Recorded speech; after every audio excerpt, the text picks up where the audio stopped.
Queridos irmãos, queridas irmãs, estamos iniciando agora mais um vídeo dos nossos estudos semanais sobre o Evangelho segundo o Espiritismo.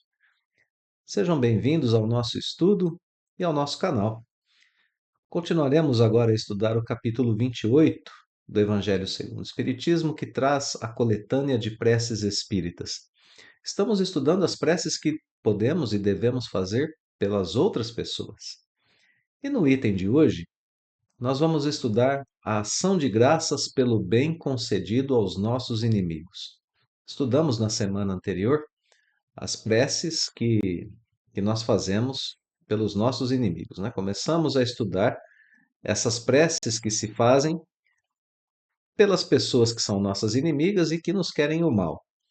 Dizíamos no estudo anterior que essas preces são preciosas, porque elas são preces que nos ajudam a melhorar o nosso relacionamento aqui na Terra. Lembramos de passagens de Jesus que diziam: Amai os vossos inimigos, reconcilia-te com teu adversário, reconcilia-te depressa com teu adversário enquanto estás a caminho, justamente para que esses vínculos de inimizade não se prolonguem para além da vida corpórea, não cheguem à vida espiritual, não se transformem em laços de inimizade entre espíritos e se perpetuem por longa data. A prece anterior nos promoveu um tratamento para o pensamento, para o sentimento e para as nossas ações. E agora, essa prece que nós vamos estudar agora, curtinha, mas profunda, extremamente valiosa, é uma prece que continua a nos encaminhar por essas veredas, para que a gente possa, em dois itens aqui, 48 e 49, só 3 parágrafos, a gente possa perceber o quanto a prece pode nos ajudar e o quanto a gente precisa de ajuda, porque muitas vezes a gente não percebe aquilo que a gente precisa fazer como cristãos e a gente não percebe a dificuldade de ser feito, né? E a gente deixa também de aproveitar o recurso do Evangelho a nos orientar por esses caminhos. Ação de graças pelo bem concedido aos vossos inimigos. Vamos pensar por um instante. Eu estou agradecendo a Deus pela alegria, pela felicidade que o meu inimigo conquistou. Imagina que ele ganhou na Mega Sena. E a gente vai agradecer a Deus com sinceridade porque ele está feliz, porque ele foi agraciado, porque ele foi contemplado, porque ele recebeu uma benesse. Sinceramente, né? Com sinceridade, quanto isso é difícil para a gente. É extremamente difícil. Bom, por que que o Evangelho nos pede preces nesse sentido? É para que a gente possa tratar o nosso sentimento. Nós vimos no item anterior que desejos de mágoa, de vingança, de ódio, são desejos próprios de espíritos maus e nós não queremos nos tornar espíritos maus.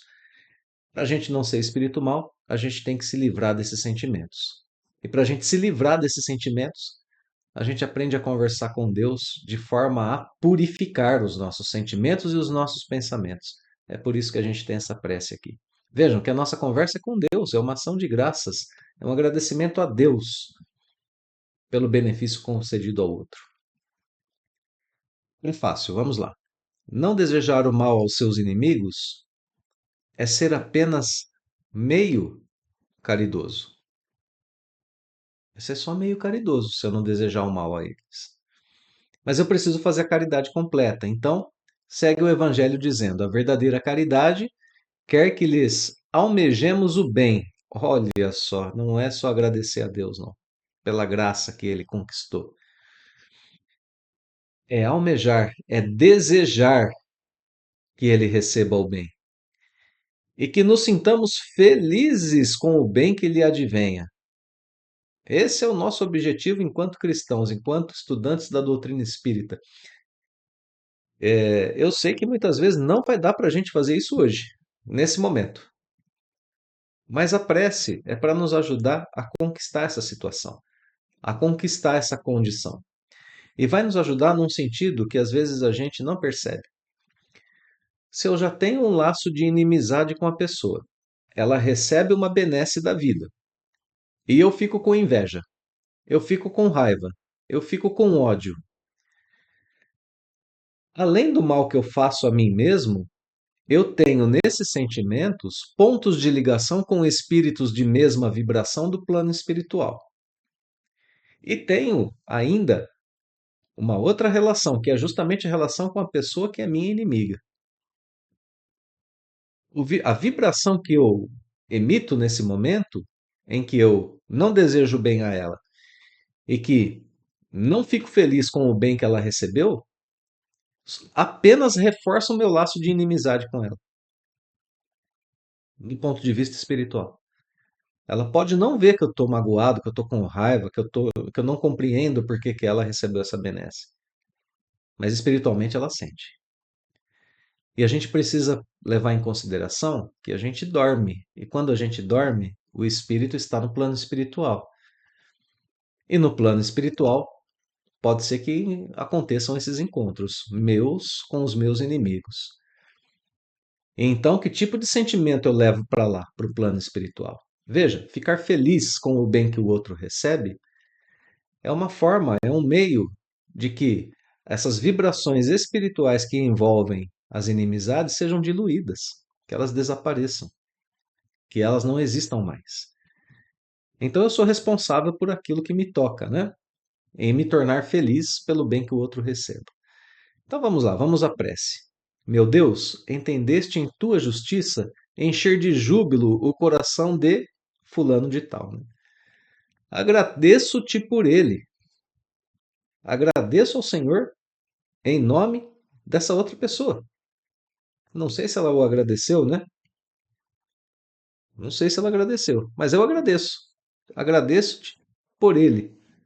Agradeço ao Senhor porque ele recebeu uma benesse. Porque Deus, sendo um Pai justo, soberanamente justo, misericordioso, bom, só permite a benesse para o crescimento do espírito, né? Sem embargo do mal que me fez ou que tem procurado fazer-me. Então, não levo isso em consideração.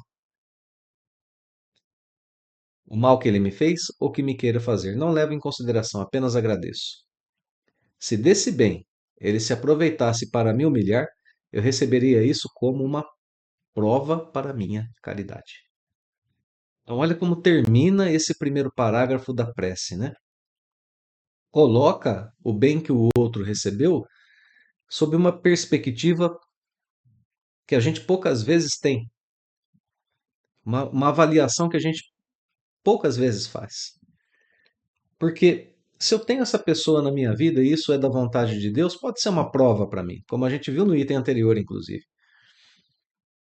E se essa pessoa está na minha vida de uma forma ou de outra, é para que eu aprenda a conviver com isso. E se essa pessoa, por receber esse bem, ainda me humilhar, eu vou tomar isso como uma prova para minha caridade, vou segurar os meus instintos, vou segurar as minhas inclinações, vou segurar os meus desejos, vou tratá-los na prece e no evangelho e no perdão e na caridade. É isso que eu estou dizendo na prece quando eu chego a esse ponto aqui dessa oração. Vamos lá, vamos para o último parágrafo aqui, vamos terminar. Bons espíritos que me protegeis. Na primeira parte conversamos com Deus, agora estamos conversando com os bons espíritos que nos protegem. O que a gente pede a eles, a esses bons espíritos? Que eles não permitam que a gente sinta pesar, que a gente sinta tristeza pela benesse que o outro recebeu. Que a gente não sinta inveja, que a gente não sinta ciúme, porque isso tudo me rebaixa enquanto espírito. Então a gente pede proteção contra esses sentimentos e a gente pede também aqui inspiração. Inspirai-me, ao contrário, a generosidade que eleva. A humilhação está no mal e não no bem. Essa frase é uma frase espetacular aqui no Evangelho segundo o Espiritismo. que a gente leu aqui em cima, né? Se ele se aproveitar desse bem para me humilhar, eu vou tomar isso como prova. E como eu vou interpretar a humilhação dele? A humilhação está no mal. Aquele que faz o mal é que está se humilhando, é que está se rebaixando, não aquele que faz o bem. Eu não posso me sentir ofendido porque o outro recebeu o bem. Não posso me sentir ofendido por isso. Mesmo que seja o bem daquele que me quer mal. Ele recebeu o bem. Abençoado seja. Louvado seja o Senhor. Nós vivemos enquanto espíritos imortais, enquanto espíritas, enquanto cristãos, nós vivemos para o bem. O outro recebeu o bem. Louvado seja o Senhor. Bendito seja ele que recebeu o bem. A humilhação está no mal e não no bem. Se eu entender a vida dessa forma, eu jamais me sentirei humilhado quando alguém que recebeu uma grande benesse tentar me humilhar justamente porque recebeu a benesse. Não, não preciso me sentir humilhado. Eu tenho a benesse máxima da vida, que é o entendimento do ponto de vista espiritual, que é a comunhão com Deus, com suas leis, que é a presença dos bons espíritos, que é o tratamento incessante que eu faço de meus sentimentos e de meus pensamentos. Portanto, eu também sou agraciado. Então, seja feliz ele, sejamos felizes nós. E sabemos que cedo ou tarde justiça será feita a cada um segundo suas obras. Então, não precisamos temer nada, não precisamos nos sentir rebaixados, esquecidos, não precisamos pensar que Deus não está vendo tudo o que está acontecendo, porque Deus sabe de tudo. A todo instante Deus é onisciente. Então, que sejamos todos nós capazes de enxergar a vida sob esse prisma, sob essa ótica de quem deseja o bem do outro, porque o outro feliz significa felicidade para mim também. E que nós saibamos, né, através dessa prece do Evangelho segundo o Espiritismo, melhorar a nossa condição de compreensão a respeito de nossos relacionamentos e a respeito do relacionamento do outro com Deus e do meu relacionamento com Deus, porque é disso que essa prece trata. O outro recebeu um bem que Deus permitiu, é porque Deus é suprema bondade e justiça e permitiu. Então, eu não preciso questionar e não preciso me sentir excluído nem ofendido. De minha parte, o que eu faço? Trato de minhas más vibrações, de minhas más tendências e assim também sou um agraciado. Assim também progrido. E nas boas vibrações que surgem em mim e que surgem no outro, nós temos, sem dúvida nenhuma, o início do tratamento dessa inimizade, o início do tratamento dessa desconformidade, né, entre as duas pessoas. O começo para o perdão, o começo para a reconciliação, o começo para a fraternidade. Queridos amigos, um abraço fraterno. Obrigado pela companhia nos estudos. Nós nos vemos em breve na continuidade dos estudos do Evangelho segundo o Espiritismo. Até logo mais.